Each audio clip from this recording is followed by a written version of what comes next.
Well, with me is Rachel Ziemba, a senior research analyst at Roubini Global Economics, who specializes in Libya and the energy sector throughout the region. Thank you so much for coming in. Rachel, I was looking through your notes actually from a couple of months ago, and at the time you're really clearly explaining that not only are Italy and Libya tied with special, alliances, but the Libyan Authority actually own a lot of the Italian stocks. Yes, that's very true, Francine. The Libyan Investment Authority, a sovereign fund that manages about $70 to $80 billion worth of Libyan assets, has a large concentration of assets in Italy. Eni being one of their assets, Unicredit, the Italian bank, also being one. If you put together the holdings of the Libyan Central Bank and the Libyan Investment Authority, they hold about 7.5% of Unicredit. So this bilateral relationship is very strong.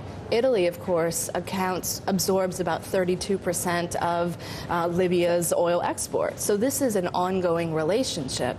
And I think the Italians and Europeans more broadly are now trying to think about how to respond to what's going on in Libya, how to respond to the fact that they have kept up for economic reasons ties with, with this regime, and also how that affects their economies. And Berlusconi's government has actually been very careful in condemning or not condemning the Gaddafi government. What happens to these holdings in the future? I mean, there are two things. Is one, you don't exactly know whether a lot of the oil contracts will be renegotiated if we have a new government. Certainly. I mean, that's always a risk, the renegotiation of oil contracts. I think what's a bigger risk than renegotiation of contracts is if there is an extended period of disruption, uncertainty, destabilization in which staff are evacuated, in which there might be sabotage of oil infrastructure. And that's more what I'd worry about, because any government of Libya needs oil and to a lesser extent gas resources. Oil accounts for about 90-some% of Libya's foreign revenues and government revenues. So that's not a question. What is more a question also is what Libya might do with its foreign assets, and whether Libyans might flee to Italy, to other parts of the European Union. And this is something that I know EU foreign ministers have been very concerned about. But for oil supplies, I was just speaking to an analyst about an hour ago, and he was saying, the Libyan people understand that they are so dependent on oil that they'll do everything they can not to disrupt oil.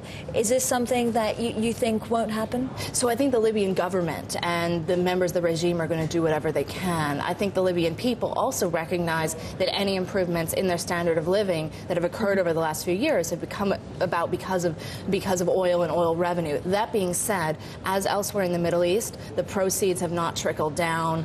There have not been enough jobs created. Libya has a young population, and so I think there are differences of views within Libya. The problem that I see right now in Libya is that by having crushed the opposition, that there are not a lot of obvious individuals available to take up a position of power if the regime falls, as it seems to be teetering. We've seen high-profile defections from foreign staff and from ambassadors.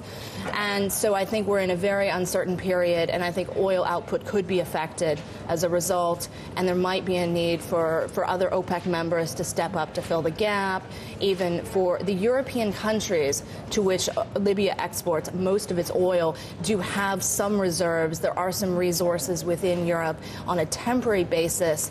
This could offset the effect, but at the end of the day, any even whiff of a supply shortage could send the oil price up, which in turn could dampen the recovery within Europe and the global economy. Yeah, of course, the implications are so much wider than just the region. Rachel, thank you so much for that. Rachel Ziemba there.